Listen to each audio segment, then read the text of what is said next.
This game is not in English, or any other language that humans can understand.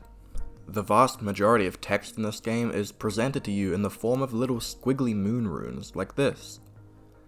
In this video, I'll talk about how Tunic created its own secret language to create a sense of mystery for players, which forces them to explore and figure out secrets on their own. Before I start, I have to say that Tunic is one of those games where I'm not allowed to talk about most of it, due to the fact that it's based so heavily on exploration, secrets, and puzzles. Mentioning basically anything from the second or third act of the game in detail would spoil the experience for others. This makes it hard to recommend to people or review because so much of the coolness factor comes from stuff that I can't describe to you, and you have to experience it for yourself. So, most of the footage I'll show will be from the early game, and I'm not going to go in depth about any spoilery topics. When you first start Tunic, you walk up to this letterbox, and it says, well, you don't know what it says, but the path leads inside, so you follow it and you see, hey, there's a chest. Opening it, you're again met with some higgledy-piggledy, but I guess that means stick. You find a sign that says town. I'm going to ignore the rest of it, but hey, there's a town over this way. After exploring some more, you find this thing, and it did something, I have no idea. And then you get to this big door, and then you're a ghost, and then you find another big door, and then you go through it, and oh my god, is that the third impact?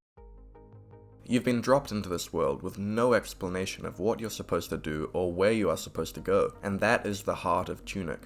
The game forces you to figure absolutely everything out for yourself, using English very sparingly to only give you the slightest indication of what you might have to do.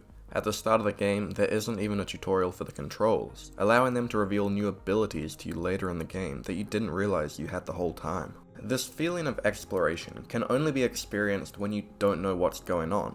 When most of the world is shrouded in mystery, that's what makes a good exploration game. And this is why the game uses a fictitious language. Game developer Andrew Shoulders said, Tunic is very much about secrets and mystery in a big way, and sort of like truly feeling like you're surrounded by things that you don't fully understand. This feeling is made clear by the use of the foreign language. You really don't know anything. If the game had been entirely in English, with on-screen tutorial prompts and dialogic exposition dumps, there would be no mystery or exploration. There would be too much hand-holding, telling you exactly how to play, where to go, when to go there. It would be a completely different game. So that's why we get moon runes instead. But there is one way that the game gives you information about the world. You can find these little pages sprawled across the entire map. They make up the in-game instruction manual. The first sheet of paper you get looks like this. Once again, it's in frickin' alien vernacular, but there is enough information here for you to figure out some clues. There's a list of what seems to be locations with tick boxes. One could assume that perhaps you have to visit the places in order. On the other side, it'll tell you about the game screen, and down here there's a section of gibberish. It says, blah blah, stamina points, blah blah, 0 SP, blah blah, red. Well, we know that red means bad, so I guess I should try to keep my stamina above 0. Once again, this manual is a genius example of how the game gives you the perfect amount of information. Enough so that you have an inkling of what to do and you're not completely lost, but not so much that you have all the answers handed to you. It makes the gameplay one big puzzle in itself. There are also references to future pages in the manual which you haven't unlocked yet, along with some drawings and helpful doodles in the book, which imply you're not the first one to be using this manual.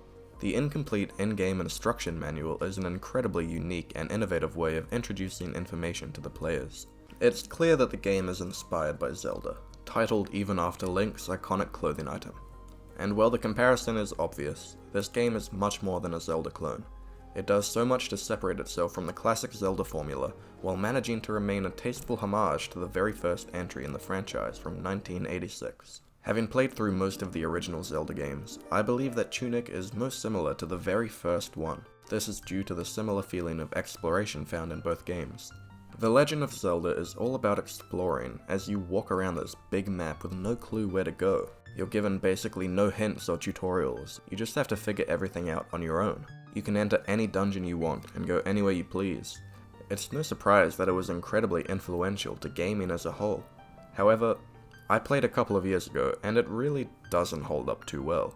Obviously, it's old, but it really can be a slog to play through because it doesn't follow a lot of game design conventions used nowadays. There are no tutorials, no waypoints, no clues of where to go. Playing the game without a walkthrough could take you upwards of, 50 hours walking around, wondering what to do, because the game doesn't point you in any direction.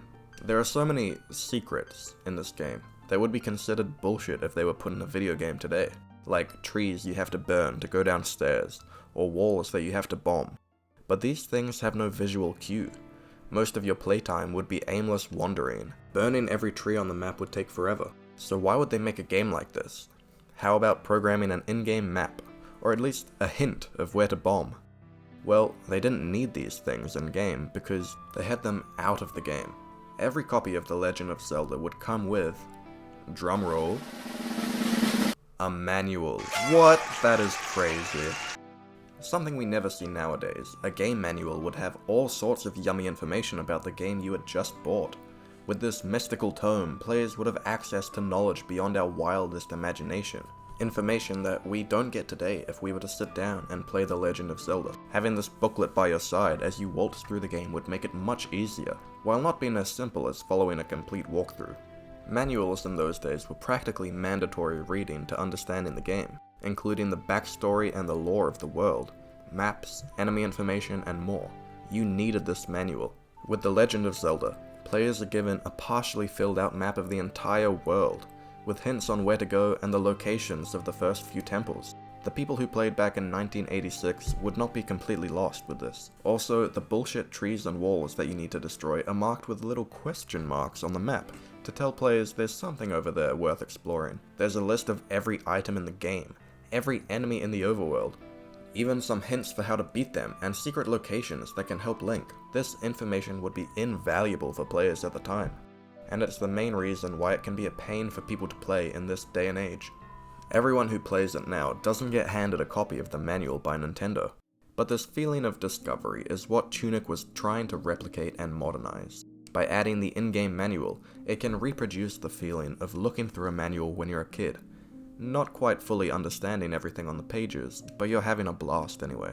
And by splitting it into individual pages, the developers are stretching this feeling out across the entire game. Each page will give you another small piece of information about how you can progress. Like the classic Zelda, you have to read this manual to understand where to go, but this time they're making it more accessible for players. And instead of giving all the information to you at once, the manual is written mainly in the alien language, which means you can only decipher parts of it at a time. In my opinion, Tunic's perfect sense of exploration is exactly what Nintendo was trying to invoke with the first Zelda game. The game is so full of secrets, like more than any other game I've played probably.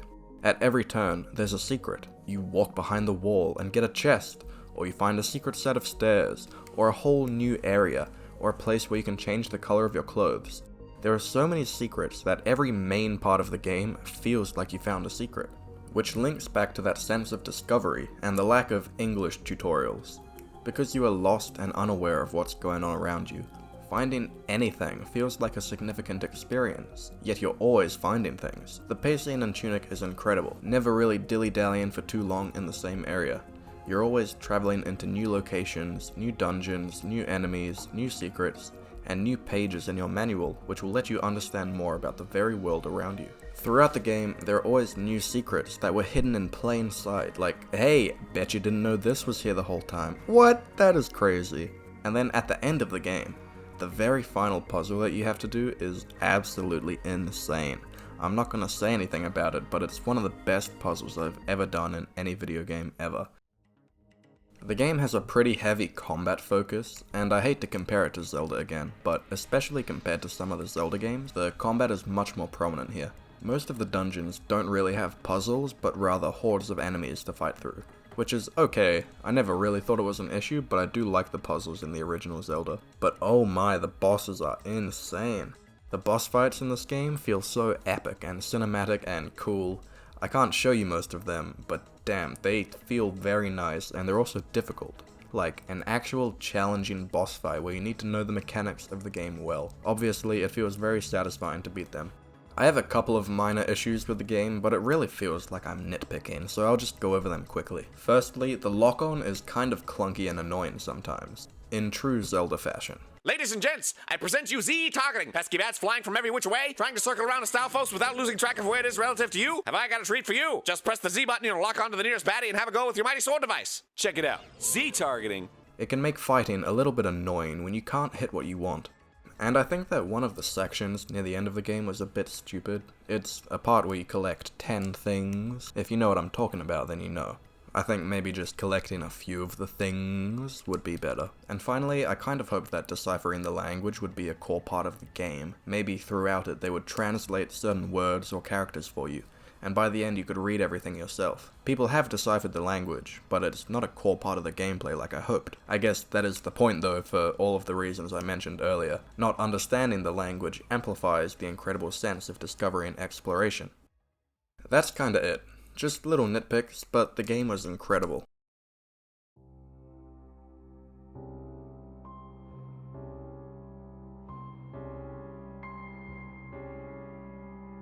Overall, I'm going to give Tunic a 5 out of 5. This game was amazing, and it surpassed my expectations of being a Zelda clone. The pacing carries you along with no stopping until the end, and finding secrets at every turn gives you that little dopamine rush every time, and the final puzzle is a memorable experience that I will remember for a long time. If you made it to the end of this video, then thank you for listening to me for this long. If you want to hear me talk some more about video games in the future, then consider subscribing. Thank you for watching.